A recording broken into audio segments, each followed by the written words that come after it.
Our guest is Mr. Glen Ford, who is a broadcast journalist, has also been in print journalism as well for more than 40 years. A former Washington bureau chief and White House, Capitol Hill, and State Department correspondent. He is currently executive editor of Black Agenda Report, which you can get online if you type in blackagendareport.com, a weekly news magazine, commentary and analysis from the Black Left. Along with co-host Nellie Hester Bailey, Mr. Ford also hosts and produces the weekly one-hour Black Agenda radio program on Progressive Radio Network. Tonight he's going to be talking about the corporate assault on public education and the kind of appalling rise of charter schools and the ways in which private corporations have taken hold of what has been traditionally a public education project. So, Mr. Glen Ford, we're delighted to welcome you. Thank you. Good evening. This evening I want to tell a story.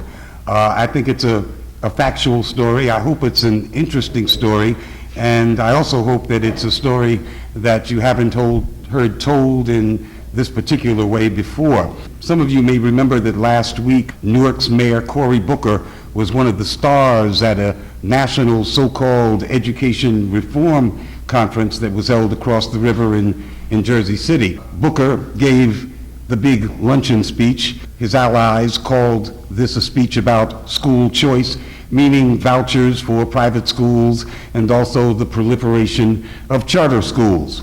Then the Republican governor, Christie, he spoke on the same subject, and so did the Republican governor of Louisiana, Governor Jindal. He talked about the same subject. So Cory Booker was in his right-wing element, his right-wing Republican element, talking the same corporate education nonsense as Christie and Jindal. And yet nobody is talking about drumming Cory Booker out of the Democratic Party, even though this is the company that he keeps, even though he says the same things that they say, even though he is quite wedded to the same principles, if you call it a principle. In fact, he's not considered someone who needs drumming out of the party. He's considered to be a rising and still young black star of the Democratic Party. His alliance with the most reactionary elements on the American political scene seems to have helped him rather than hindered him in the Democratic Party. And this all should seem quite strange to those who don't know the history. I want to give a little bit of that history. In 2012, however, it is absolutely safe for a black Democrat to badmouth not just the teachers' unions, but public education as an institution, and even public education as an ideal. And that politician can still thrive as a Democrat. And not just as the mayor of Newark, as Cory Booker is, but also as the president of the United States. Barack Obama also bashes the unions, also calls into question the ideal of public education, only he's so charming and people don't seem to understand what he's saying. Barack Obama has far exceeded George Bush in the corporatization of education in the United States, but he is so sweet and pretty when he does it. 10 years ago, this would have been unthinkable, this kind of dialogue, this kind of conversation going on in the heart of the Democratic Party. I remember 10 years ago, it wasn't that long ago, but it seems like a different political age. A great deal has happened in a very, very short space of time, and I want to talk about how it happened. It happened so quickly that people could get whiplash just trying to follow the events, but my job was to follow the events, so I'm going to try to explain them as best as I understood them. The very idea of leading Democrats and especially leading black Democrats, making common cause with the most right-wing enemies of public education. Well, you'd have to be crazy to suggest such a fundamental collapse could occur in the Democratic Party just a decade ago. But that is precisely what happened. And I want to try to tell you how that happened. Cory Booker, the mayor of Newark, plays a big role in this story. He is a major player in a huge historical saga in which the corporate right successfully bought its way deep into black American politics. And it is that purchase of black political cachet that is at the heart of this crisis with public education. In so doing, in buying its way in, the right has shattered the twin pillars of progressive politics in the United States. And those twin pillars are unions and black America, which has historically been the most progressive constituency in U.S. politics. It has been a spectacular coup, but of course you won't hear that from the corporate media because they have been among the coup makers. This coup ultimately made it possible for a black Democrat to head up an essentially center-right administration that not only makes war against much of the world, but has joined with corporate forces to wage war on U.S. public education. This story begins actually in its small form in the bowels of the Bradley Foundation. That's located in Milwaukee, Wisconsin. And it begins in the mid-90s, which is also not that long ago. That means it begins in the corporate heart of the Republican Party because of its great services to the Republican Party. George W. Bush calls Bradley his favorite foundation. So it occupies a place of pride in the Republican heart. It is a Republican institution as well as a hard right corporate institution. It's the foundation, however, that brought us Cory Booker. Those are his political origins. In the mid-90s, the Republican Party had a big problem. And that meant, of course, that corporate America had a big problem. The problem was that ever since the great upheavals of the 60s, blacks had been firmly embedded in the Democratic Party. A lot of people don't remember that until the Nixon-Kennedy contest, about 25 or 30% of blacks were Republicans. That all changed with that contest and changed unalterably with the movements of the 1960s. In fact, blacks constituted one of those two pillars of progressivism in the United States. The other pillar of progressivism was, of course, unions. On the legislative level, blacks and unions were very tightly bound. Back in those days, black seats in the Congress were considered very safe, and that's why you see black Congress people racking up so much seniority. For a very long time, you could keep a seat for a very long time. In most districts in the 90s, up to the 90s, it only cost a couple of $100,000 a year for an incumbent to stay in power, to get reelected. And a healthy proportion of that couple of $100,000 always came from the unions. That was that which could be relied upon, and often it didn't take much more than that little stipend from the unions. Black politicians were always crying that they didn't get enough, that they were more loyal than the money that they got, but it did make up a great proportion of what they had to spend on campaigns. Black big city mayors were, with a very few exceptions, allied with the unions. Now, this was not an alliance that was just based upon money. Actually, it was the other way around. Ever since black people have been routinely counted in polls and surveys in the United States, they have consistently proven to be the most left-leaning constituency in the whole country. On most core issues of peace, of social justice, of economic justice, the masses of black people, as borne out by the polls, are to the left of most unions. So it wasn't black people sliding up to unions, it was unions that needed this left-wing constituency, whether they liked it or not. Certainly, black folks, as borne out by the criteria I just talked about, were to the left of most white union members, and they still are. An important survey was taken about 6 years ago, and that's before Obama was on the scene. His presence tends to distort all the black answers that you get in polls. But about 6 years ago, this survey was taken. They were trying to find out which cities were the most progressive places in the United States based on the voting patterns, voting behavior of the people who lived in those cities.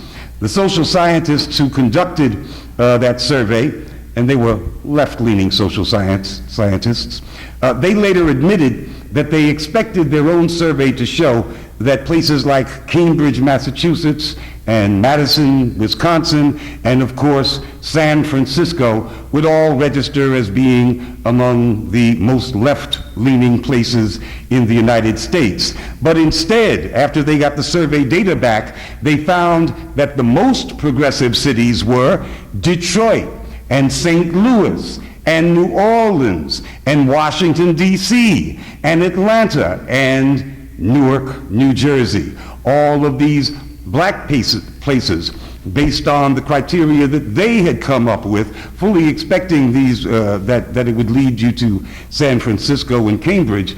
These black places were the most left places in the country. So that if you make a map of where the left lives, it lives in black America. It will turn out to be a black map.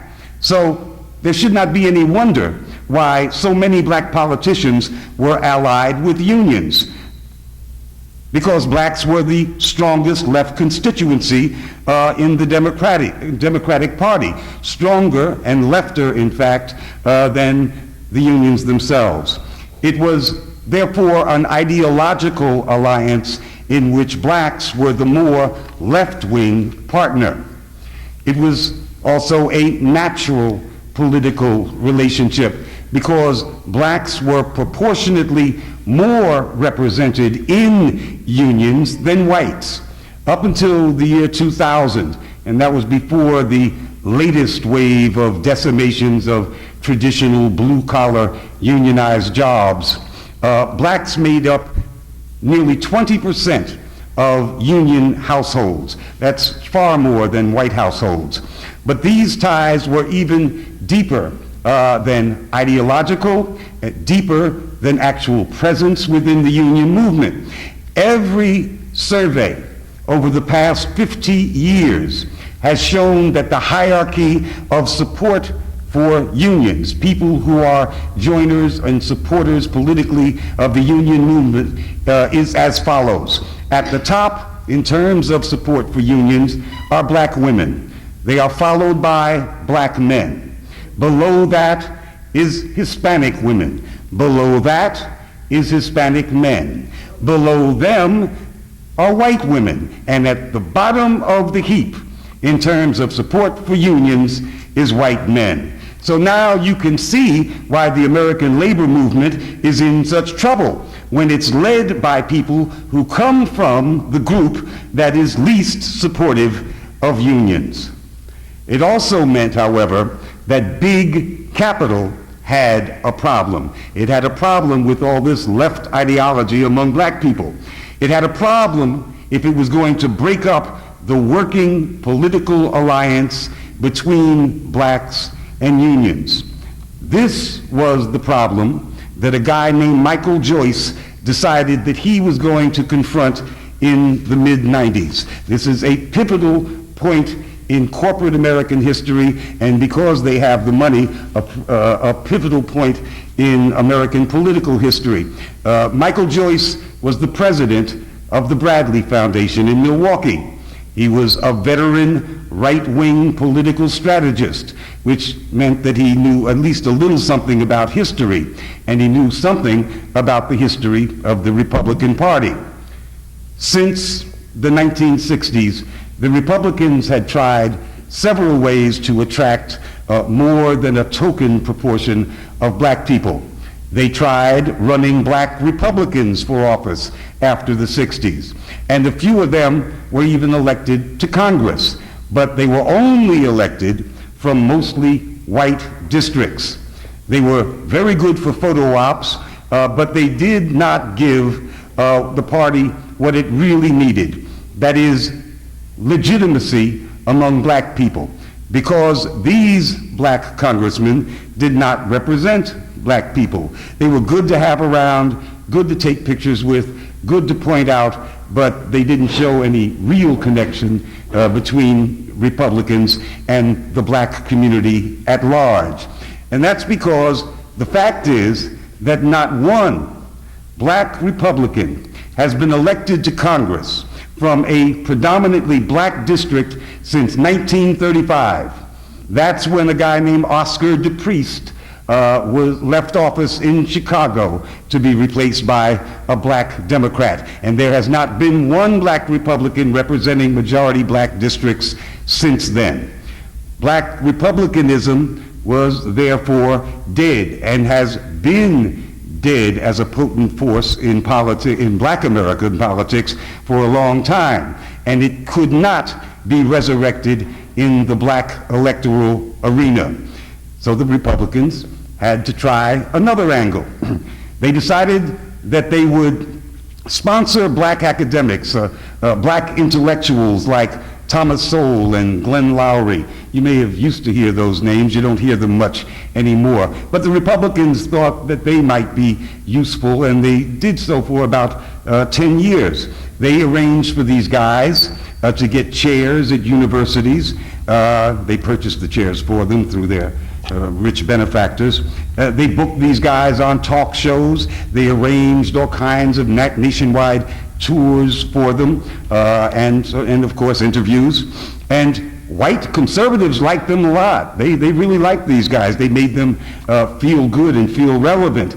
But black people were paying them no attention at all. And the Republicans have think tanks, and they do their surveys, and they found that out. They realized that going the black intelligentsia route was a dead end. And they didn't know what to do. No black republicanism. We can't buy black professors and somehow influence black opinion. What is a right-wing Republican to do? Well, that was Michael Joyce's problem as president of Bradley Foundation. He understood that the only way to make an ideological dent in the Black Union Alliance was to go where black people lived. And where they lived was in the Democratic Party. But to do that, to make any kind of inroad there, he had to find an issue, and that's what he put his mind to. Michael Joyce was a very smart, very evil, but very smart man. He knew that African Americans held education in such reverential respect that they believed that it was the key to upward mobility, a kind of magic bullet. At least that was the belief. He also knew that blacks were ill-served by the public school system. It's not that he cared that they were ill-served, but he knew of black discontent about the way they were treated in the public schools. He saw that as an opportunity to drive that classic wedge that he'd been looking for between the blacks and the Democrats' other twin pillar, their most politically potent union. And that was, of course, the teachers' union. Not only are they big, but they make a lot of noise, and they are well respected, and they have some time to communicate, and they know how to communicate. They are priceless assets. And driving a wedge between blacks who are the most loyal and left constituency, and teachers, who are in many ways the most efficient and effective constituency on the stump. Well, that was a dream, and he was going to try to make that a reality. The Bradley Foundation and its right-wing sister foundations, all these fat cat money bags, had for years been financing groups that lobbied for vouchers for private schools. That was a pet ideological issue for them. The problem was you couldn't transpose that so easily to black America, because African Americans had never been interested at all in private school vouchers. In fact, it was worse than that. Private school vouchers, black people saw private school vouchers as related to segregation academies. That's what they knew about them. They related that to white flight and black oppression. These had very, very negative connotations. This was going to be a very hard sell.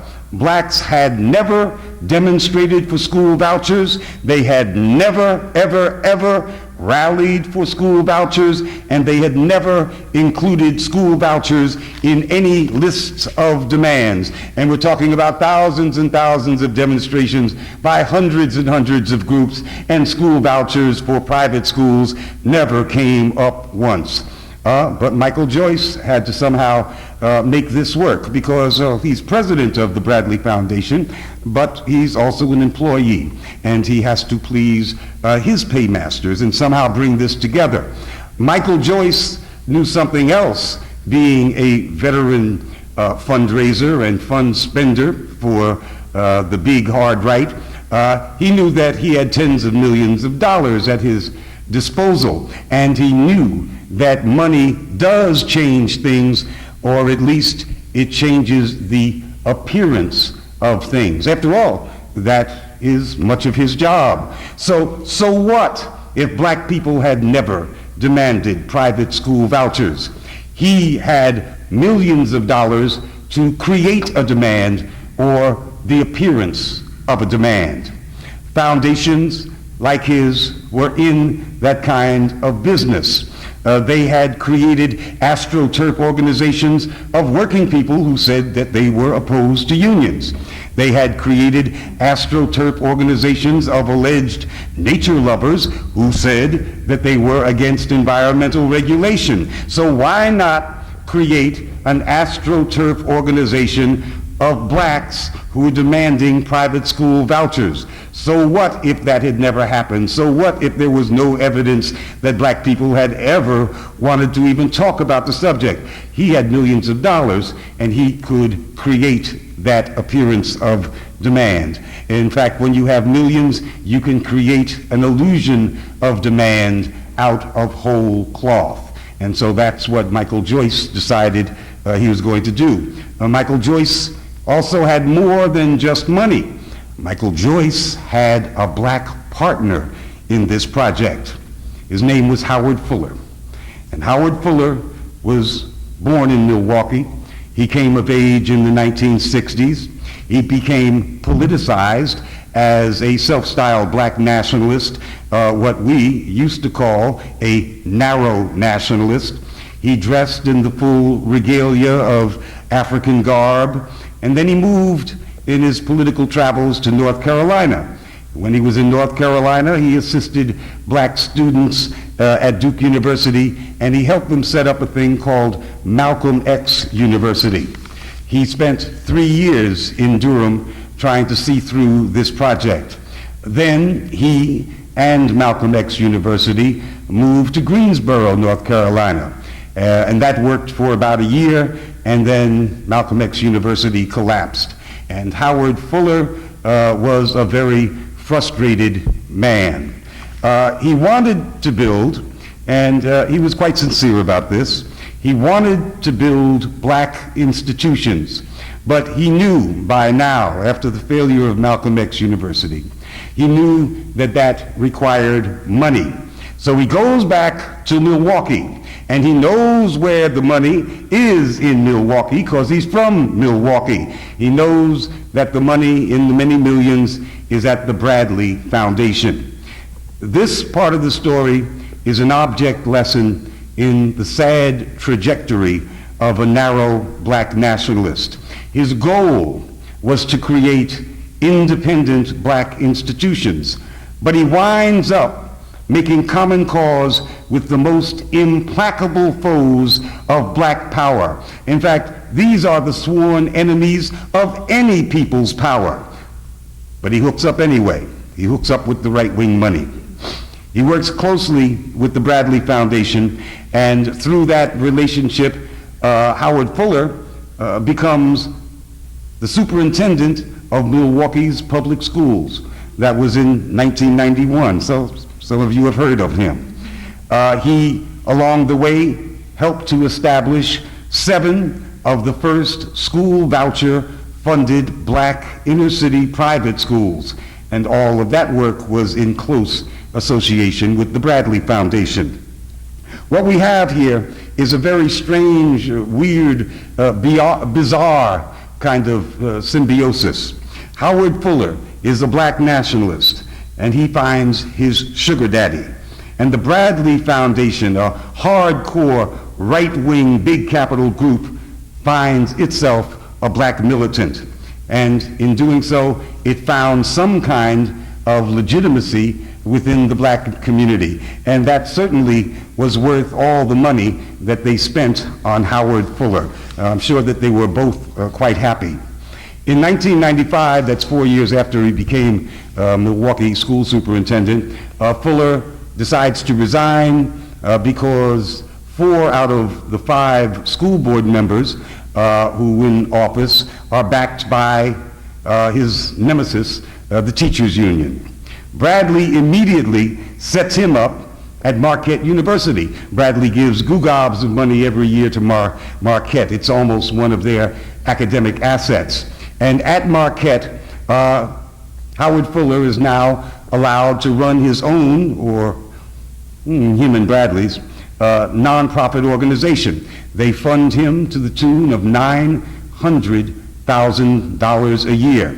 And the mission of that nonprofit at Marquette is to train cadre to go into the black community and create this demand for private school vouchers. This is Michael Joyce still working on the case. He's doing so methodically, and he's not sparing any money. He funds his black partner in this venture.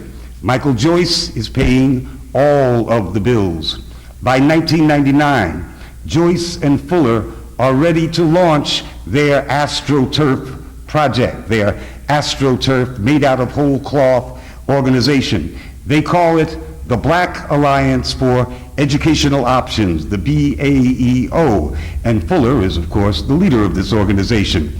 And they budget $1 million, $1 million for the founding conference of this BAEO, a conference to which the participants come, most of whom had never met each other. These people were picked by Mr. Fuller and I guess vetted by Mr. Joyce. How sweet it is to start up a new thing that you call a movement with $1 million. Don't we wish we could do that?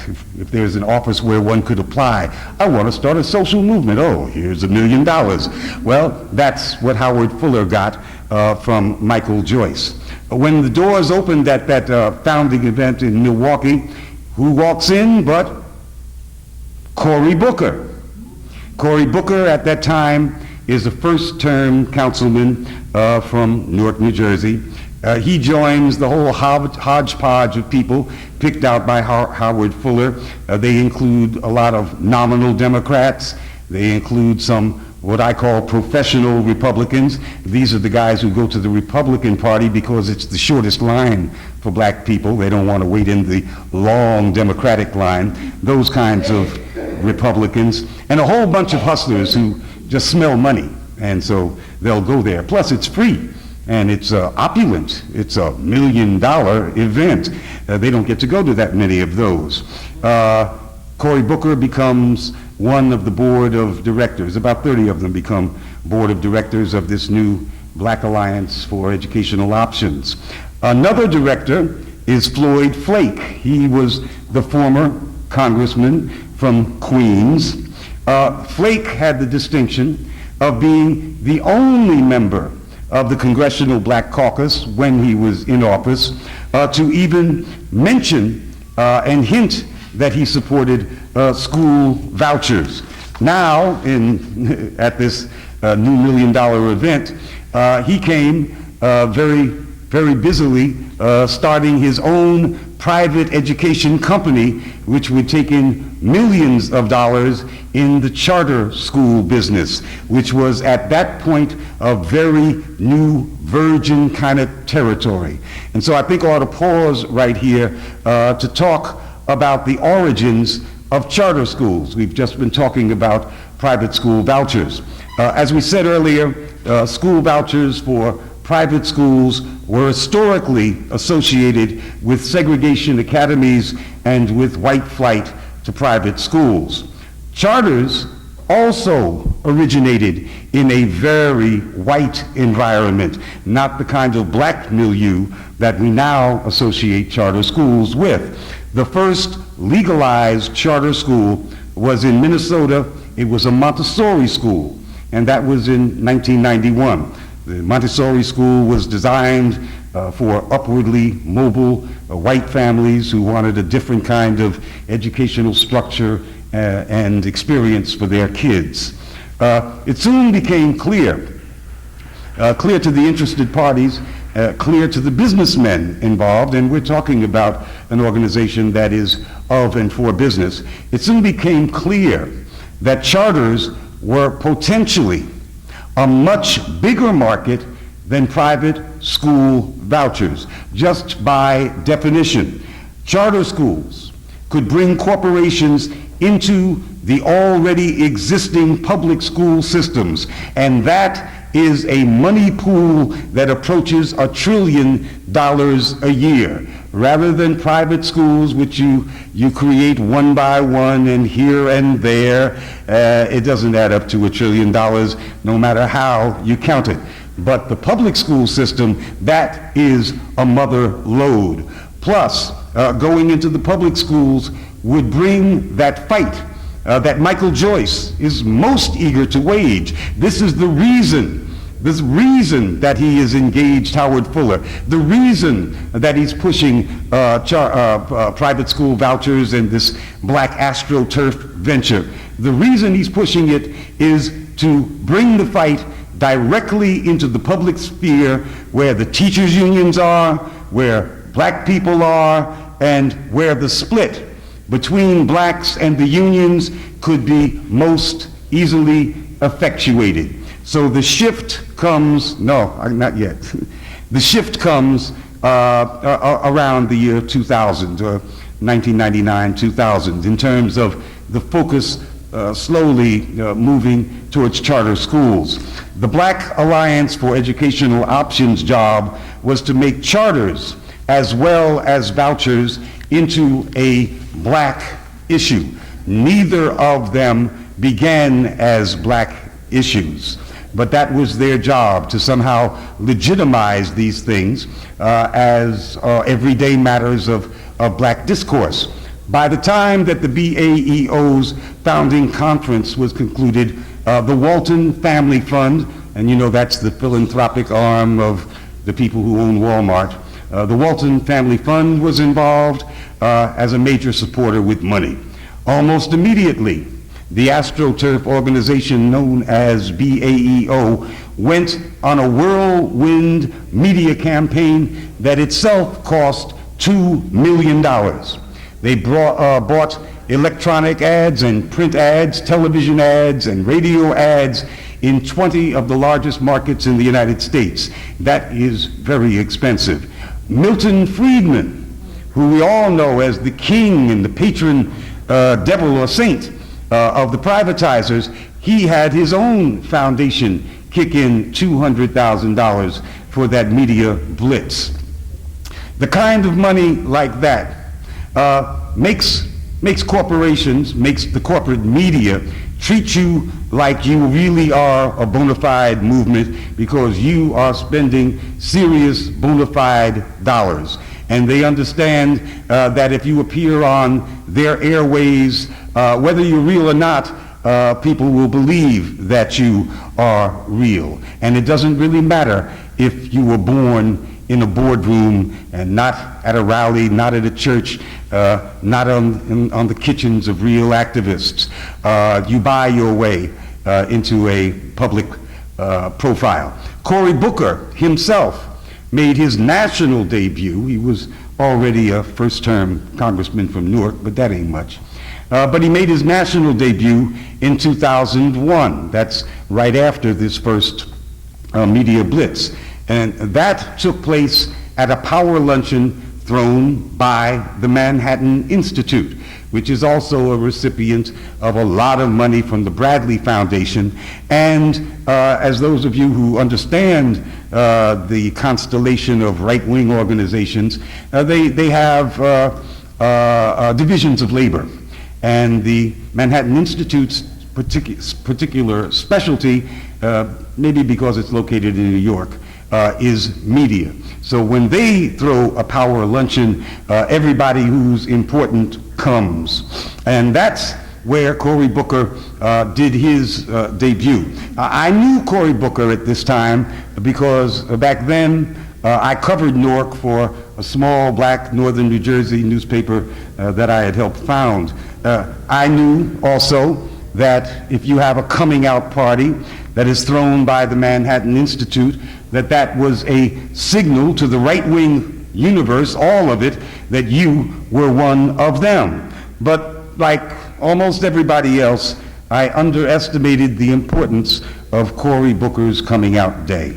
I thought that it was just little Cory. He was only about 30 years old. He was a first-term councilman. He didn't make much of an impact even as a city councilman, and that he was just messing around with some rich white people. He was just a petty opportunist, and really nothing much was going on except the blowing up of his ego, that it was just, again, petty opportunism. That's because I didn't know what was coming.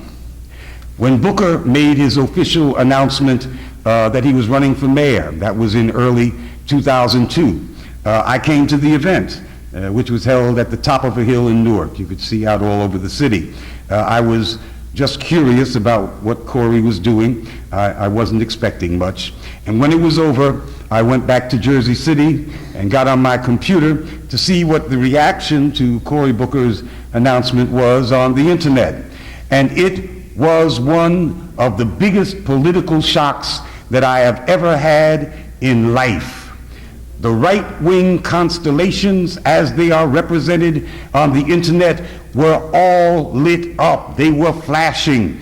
Every reactionary website, every blog spot in the country was shouting, "Go ahead, Cory." They weren't saying, "Go ahead, Mr. Booker." They weren't saying, "Go ahead, Councilman Booker." They were saying, "Go ahead, Cory." They knew him, it seemed, intimately by his first name. This man who I had sold short, who I thought was just a petty opportunist, was actually taken by these people as their black bald-headed prince. And it was shocking to see. I said, "Damn, Cory, I didn't know you." That's when I knew. At that point, it was like a revelation, and a very bad one, a nightmarish revelation, that black politics would never be the same again. The corporate right, and it all flashed at me immediately, the corporate right had successfully invaded black politics at the city hall level in a quintessentially chocolate city like Newark, New Jersey. They had never deigned to do that before. There has been petty corruption among black elected officials. There haven't been black mayors in going too far back, but there has been petty corruption among black elected officials with local business people as long as there have been black elected officials. But here we are talking about the organized right-wing universe being a peanut gallery for this black city mayoral candidate. That was just unheard of, unprecedented. It was at that point when it struck me that something so important, potentially world-shaking, had occurred, that I did the research to find out how that happened, the research that I'm now reporting to you. I didn't know what I just told you about until that moment, and I decided I have to figure out how this happened. How do they know Cory? A few months later, that resulted in a cover story for the first issue of the Black Commentator. That's the internet magazine that I co-founded at that time, and then we later created 4 years later, created Black Agenda Report. That story was called Fruit of the Poison Tree, and I recommend that you Google it, Fruit of the Poison Tree, and it has much more detail on the background of the Black Alliance for Educational Options than I've provided right here. But the first thing I did, after checking out my computer, was to go run and tell the mayor of Newark, who was Sharp James, that he was up against much more than Cory Booker, the first-term councilman, who Mayor Sharp James always belittled and made jokes about his sexual preferences, dismissed him entirely. I told him, I said, no, this is something quite serious. You are up against billionaires. You are facing the whole right-wing political establishment and all of those walls of money that are behind them. And I told him that he would be massively outspent by little Cory. Now, I want to make this very clear. I knew that Sharp James was corrupt, and I didn't like Sharp James. I had covered Sharp James. But mostly I didn't like Sharp James because Sharp James fired my mother as human rights director when he entered office in 1986. Now, you can't forgive a guy for firing your mother. But Cory Booker was something very different. He wasn't just corrupt. He was the devil spawned from hell. He was a front for the worst people in the world. So it was no problem for me in saying, in this race, I do have a dog, even if he is a dirty dog, because something has to stop this man from the Bradley Foundation from becoming the mayor of this quintessentially chocolate city. Immediately, I noticed, and I don't think it was just because my tentacles had been alerted, immediately very strange things started happening in the city of Newark, things that I had never experienced. Strange people were coming into town, rich-looking, corporate-looking people, and they were filling up all the hotels, and Newark wasn't getting its hotels filled up much, certainly not in those days. And out-of-town kids, mostly white kids, were filling up Cory Booker's team. And even the troglodyte columnist George F. Will came to Newark. He came there, and he said so to give moral support to Cory, not Mr. Booker, Cory. In fact, George Will almost gave away the game. I don't think that they really wanted him there because, hell, where's the mask? You know what I'm saying? Every single media outlet in the New York metropolitan area endorsed Cory Booker. Every single one, and that include plenty of them that had never shown a bit of interest in a Newark election, much less endorsed anybody. But they were all out there for Cory. The money was pouring in. You could see it. You could smell it.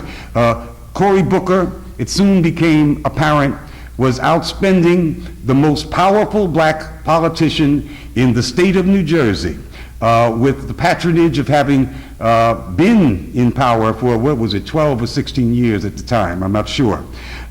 He was outspending Sharp James by 2 to 1. And soon, of course, with that kind of endorsement, with that kind of money, Cory Booker was leading in the polls. And you can believe that Sharp James was not just scared and upset, he was very confused because he still did not understand what the hell is a right-wing constellation. You know, this was a foreign to him. In fact, when I told him, and I had to break it down, I say, these are some very bad white people who have a whole lot of money. The first thing he did was go out into the crowd in his next electioneering jaunt and say that Cory Booker was backed by the Ku Klux Klan, which was very embarrassing. This is New Jersey, you know. So he didn't get it. He did not understand the right-wing menace outside the context of he being from northern Florida, outside the context of the Ku Klux Klan. Booker, on the other hand, didn't talk much about school choice and all his other favorite subjects because at that time it was not yet palatable for electioneering in any black community. They had not gone along far enough for that to be something that you spoke. Instead, he talked about new politics and other nonsense in very vague terms and exuded youth, which he didn't have to talk about. He was very young. But I knew that something very new had happened. For the first time, the corporate right had what looked like a winning black strategy. Remember, black republicanism didn't work. Black intellectuals, that didn't work. Nothing's working for these guys. But now they had something that could work. And that strategy was to buy their way into black democratic politics, and that's where black people are, with nominally democratic right-wing candidates, hopefully stealth candidates and Trojan horse candidates, but they must be democratic candidates. Cory, it turns out, was beaten the first time around, 53 to 48%, and I'm proud to say that I had a lot to do with that, but I'm not going to bore you about how we went about beating him. But, well, that was the last time. As far as his backers were concerned, however, and remember, this is their first time out. This is very new to them. And I think it must be said right here that the fact is these corporate right-wing guys were so essentially racist that they never held meetings with more than 1 or 2 black folks at the cocktail lounge. Because of their behavior and their essential racism, they were not constituted in a way to make any kind of contact with mass blacks. It was suited to them to talk about, well, find us a black Republican, or pick out that lone professor and we'll invite him for cocktails. That was more of their style. It made them comfortable, and they didn't have to rub shoulders. It was up to a guy like Michael Joyce to say, I want you, Howard Fuller, to bring me a whole room of black people, and I'll spend a lot of money, and I'll drink with them, and you know, we'll have a project together. Now, I believe that black folks got a respite that lasted more than 30 years, well, certainly 25 years from the end of the 60s, however you want to measure that, let's say from 1970, into the mid-90s, when these corporate forces that were doing astroturf invention everywhere else among white people, as I said, among environmentalists and faux unionists and such, never attempted to use their money in that way with black people. And that just had to be racism, because that's their MO. For them, therefore, this is a new venture. And to get 48% of the vote, to have a near miss, was really good enough, almost good enough as a win. It didn't destroy their morale at all. They saw that they could run heavily funded black surrogates and get away with it. That is, nobody except Glenn is saying, no, that's a Trojan horse, he works for Bradley. Certainly the corporate media is not doing that. Yeah, that's right, because they're the corporate media. But so they weren't getting any backlash on this. There were no bad points. There was no negative. Cory Booker was now a larger political figure than they had started out with, and he, of course, was an asset. So even though Cory had lost, he, being a national figure on the political scene now, was a bigger asset, and therefore worth more to them, probably worth more than the several $1 million that they had put into the BAEO up to that point. They had learned a great deal. Certainly, I'm sure Michael Joyce felt that the experiment was going well. So Cory lost, and that was the year 2002. That was in April of 2002. At the same time that this is happening, strange people are showing up with strange money in Birmingham, Alabama, which is the center of the Black Belt congressional delegation, district, that was held by Congressman Earl Hilliard. Earl Hilliard was on the left of the still rather left Congressional Black Caucus. He voted consistently progressive.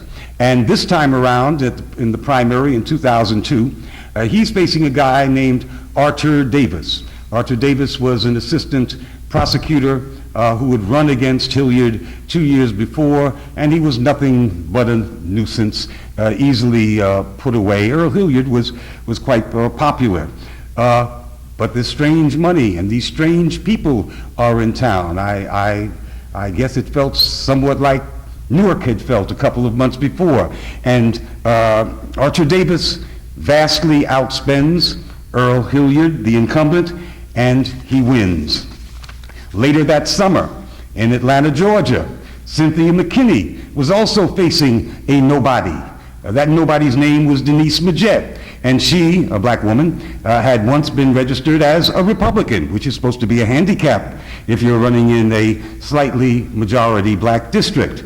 Majette, strange people coming in, Majette far outspent Cynthia McKinney, and she won every conceivable media endorsement. People endorsed who had never endorsed anybody for Congress before, but they endorsed Denise Majette.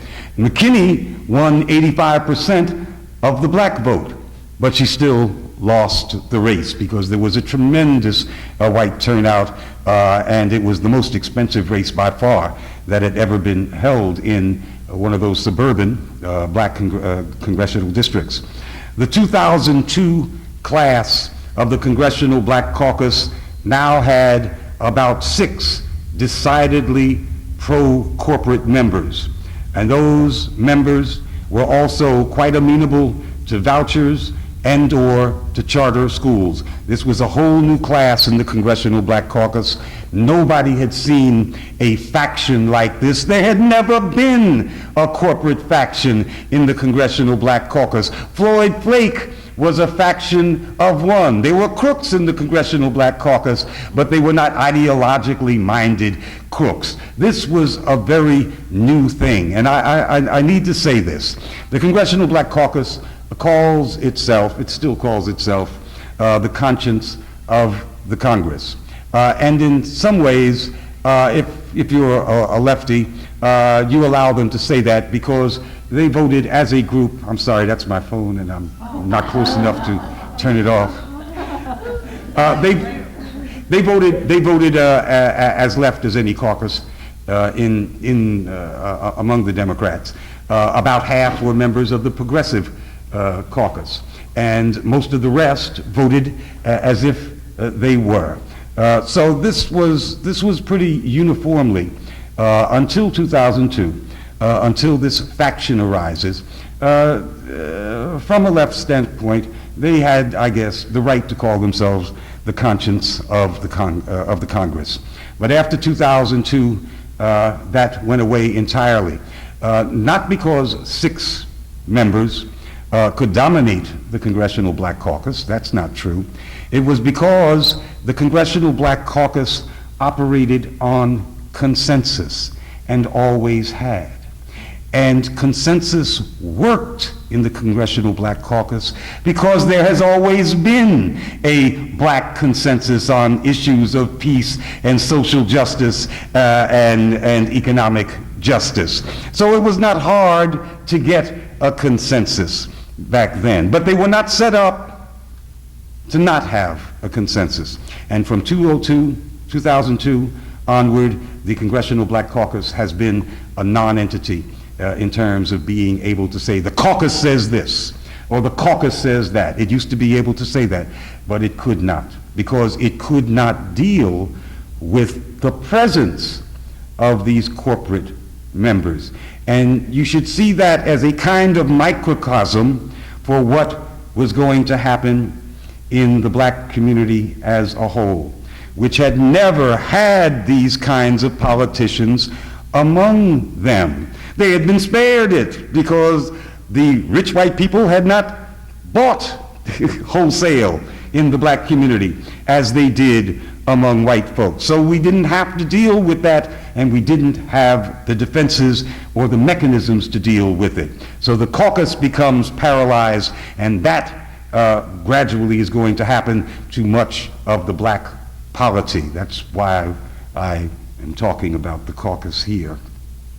4 of those caucus members actually voted for George Bush's war powers. And only a handful of years before that, that too would have been unthinkable. If one had jumped up to do that, he or she would have been shamed into joining the consensus, but that was impossible after 2002. And it goes downhill from there. By 2005, the Black Caucus was totally unrecognizable. When a big telecom bill came up for a vote, this was a big push by the AT&Ts and the Verizons and such to roll back gains that had been made back in the 80s, guaranteeing local public access and a whole host of things in return for allowing these telecom companies to have monopolies. Well, they wanted givebacks on that, and the Congressional Black Caucus voted more for the corporate side of the bill than the Democratic caucus as a whole. They had fallen in the majority into the corporate lap.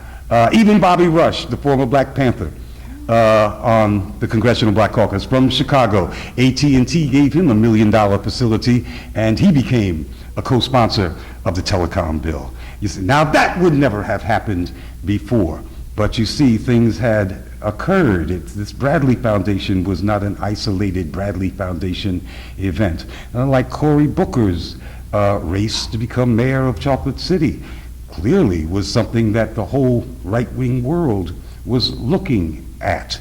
And so they were behaving differently and treating the Black Caucus differently, including treating Black Panther Bobby Rush differently. And he didn't mind being treated differently.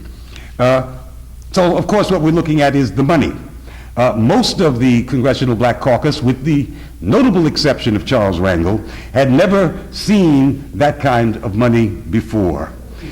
Not long ago, remember, they could get by with the usual union contribution and their little $200,000, maybe $150,000 re-election campaign. But now the dollars were flowing into these black electoral races. And if they weren't going to them, they knew from the experience of 2002 and then 2004 that they would go to a right-wing, Trojan horse, stealth opponent, someone that they never had to face before because the corporations weren't funding those people. So you can credit this change, even at this early date, 2004, 2005, to Michael Joyce at the Bradley Foundation, who led that historical corporate pivot to funding rather than fighting black Democrats and thereby suborning these black Democrats. And they found that it worked, just like it works with white Democrats. Joyce then refined the work that he'd been doing with Howard Fuller and made that work the cornerstone of George Bush's outreach to black America. Bush adopted school vouchers as the first of his black-oriented programs. He only had two, and that was one of them. He then put the Black Alliance for Educational Options on the federal payroll by giving them yearly grants that sometimes came to $1 million, but they still kept on getting their usual corporate money as well. So they were flush with funds and de facto part of Bush's government in his first term. Michael Joyce's second contribution to the Republicans was the faith-based initiative. That came out of his office at Bradley. The faith-based initiative was invented by them to funnel federal money to church organizations with a special emphasis on the black church. Bush then held come get the money meetings all across black America, and thousands of black preachers came, and it resulted in a noticeable bump for Bush in some black areas in the 2004 election. And all of that is thanks to those greedy preachers and to Michael Joyce, who fed them. But even more important than this bump for Bush, it's almost like a side issue. It's very good for appearing to legitimize the Republican Party, but much more important than that, to the educational privatizers, many of these preachers who had cashed in or hoped to cash in on that initiative saw the potential, sometimes for the first time, to start schools themselves with federal subsidies. So they became a new constituency for vouchers and for charters. You see, money does change things, not just the perception of things, but it brings out new constituencies, people that you pay, and people who would like to be paid. And so here was a whole new class of black politicians, because the black clergy are politicians, who were falling in line with the ideology of the Bradley Foundation and the Republican Party. And then in stepped the internet rich. And then in stepped the hedge funders. Before, we had these ideological foundations. We had Heritage and Walton and Bradley and such. But around 2004, 2005, the big, heavy individual hitters, they developed an interest not in school vouchers, but in charter schools, because they saw charter schools, and this is extremely important, they see charter schools as a no-risk investment for the lords of capital, for the people who have money. The public pays the bills, but the corporations run the show. And that's a $1 trillion a year money pot that they felt could be within their grasp. And that just dwarfs anything that they might get from the ideological imperative to go with private schools. Charters, much, much better.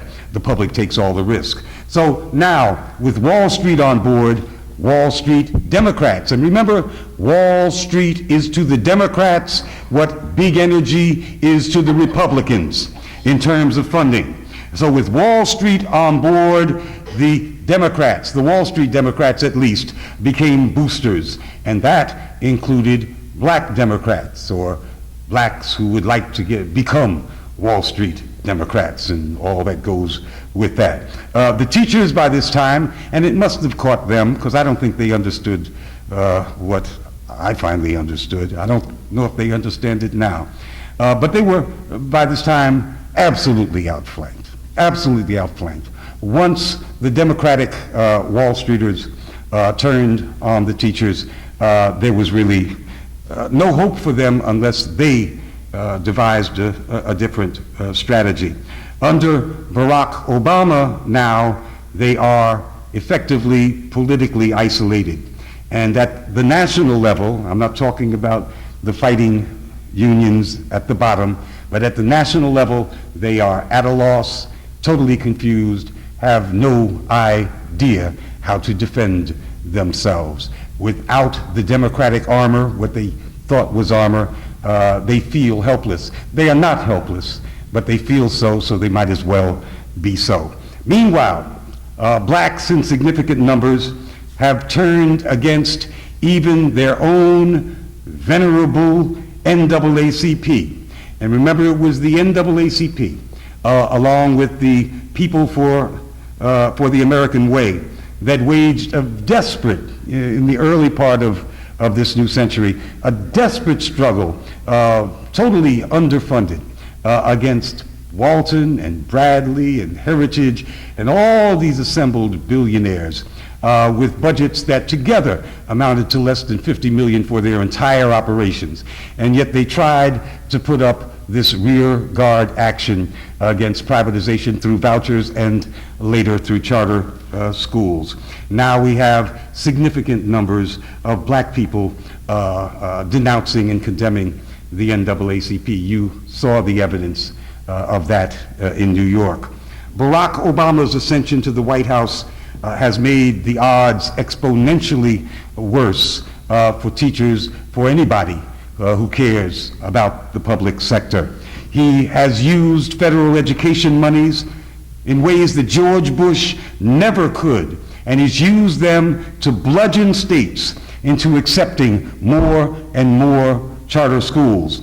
His Race to the Top program is nothing but pure coercion. It is gangsterism designed to force the creation of a national alternative charter school system. Not charter schools here and there, but an alternative system everywhere. And that's why his Race to the Top policy is to coerce everyone to use those billions of dollars as a hammer so that charter schools will be represented in strength on a national level. That means that he is an ideologue as well. He's consistent. That means he must be ideological. Now they've come up with something they call trigger laws that supposedly allow parents to pull the trigger on their local schools. Those laws passed in California and several other states. I think it's Louisiana, Texas. I believe Connecticut may have passed such a law. They haven't had much success with it yet, but that's because they haven't learned how to fine-tune it. This so-called remedy for failing schools is marketed, and this is what is so insidious, they market it as a kind of community control. They market it as parents' power. There's an organization at the forefront of this called Parent Revolution that encourages parents to think that that's what they're doing, creating parents' power or community control of some kind. This Parents Revolution, like all the rest of them, is funded by the usual suspects nowadays, the billionaires. That's Bill Gates and Eli Broad and the Walton family. Their hands are pulling the strings everywhere. But when you're a billionaire, you can pull as many strings as you like. The trick to this trigger law is that once the trigger is pulled, the local public school, there's no other option but to put in place a charter school. So parents can pull the trigger, but they can't replace the body, except in a practical sense with a charter school. So what these billionaires are doing is using parents to do the privatizing for them. And that is the height of dishonesty, the height of cynicism. It's just downright cruel. And all of this is posing now as some form of community control, something that Black and Latino parents really do need community control and really do want community control. But what they're offered is in fact to handle the trigger that kills off public education, and then they will have to accept the charter product from the charter corporations. But, and I wrote about this in today's issue of Black Agenda Report, anybody who thinks that billionaires and hedge funders really want community control of schools or anything else is in serious need of remedial education. That is not in their nature. The strongest city hall proponents, mayors of charter schools in the country, I think, you may have some nominations, but are Mayor Bloomberg here and Rahm Emanuel in Chicago, the former education secretary. Hisses all around, yes. They do not want community control. They want a dictatorship. And both of them fight tooth and nail for mayoral control. They don't want to share control with school boards, with communities, with anyone else. So how can you believe that any of these proponents of charter schools have anything to do with community control? It is just the opposite. Meanwhile, across the river, Cory Booker is a black star of the Democratic Party who would shine even brighter if Barack Obama were not the president. He has done very well by the rich, and the founder of Facebook gave $100 million to the Newark schools, but I think that Cory Booker has done them a much greater service, worth much more than that. Thank you.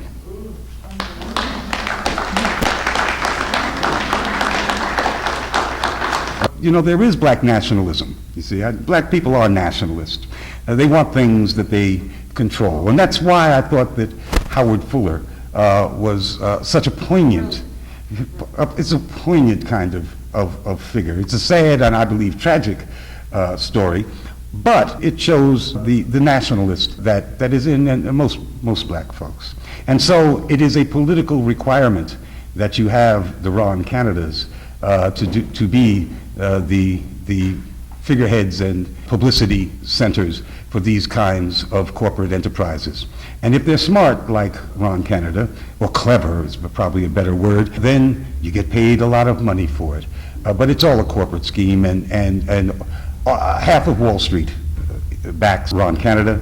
I don't think we ought to be looking at Ron Canada. Really, I don't. It feels good, and it simplifies things to hate a guy. I do it, we all do it, you know? But it's a Wall Street phenomenon in which he has certain corporate duties. Now, Nellie Bailey would give you chapter and verse on Ron Canada, but I don't think I'm either qualified or really want to get into his little dirty story, because it's a big Wall Street story. It's been quite painful for black teachers, and especially in Chicago, because black teachers tended to have a great deal of seniority. Of course, you want to fire the senior workers, be they teachers or anybody else, to get, well, for all the corporate reasons. And so in Chicago, the first great wave of firings of school teachers, and this was under Arnie Duncan, grossly disproportionate in terms of the impact on black teachers. I think black teachers were like 30% of the force, 60% of those who were terminated. And then another wave has come that the teachers are trying to fight in the EEOC. And that has disproportionately hurt black teachers, mitigated only by the fact that there are so many fewer black teachers left to hurt. That seniority impact has been especially hard on black teachers. And the people that they're bringing in from Teach America and other outfits like that are overwhelmingly young and white, most of whom have no intention of staying. So what they are doing here is they are deprofessionalizing the entire teaching corps, which is on a social level as serious as deunionizing them. A teaching corps that is not made of professional teachers. None of these school systems that Obama holds up as models for the U.S. to try to borrow from disrespects teachers, especially to the point of deprofessionalizing them. The United States is going totally backward because the United States is becoming more and more a model of corporate governance. Thank you very much. Thank you. Thank you.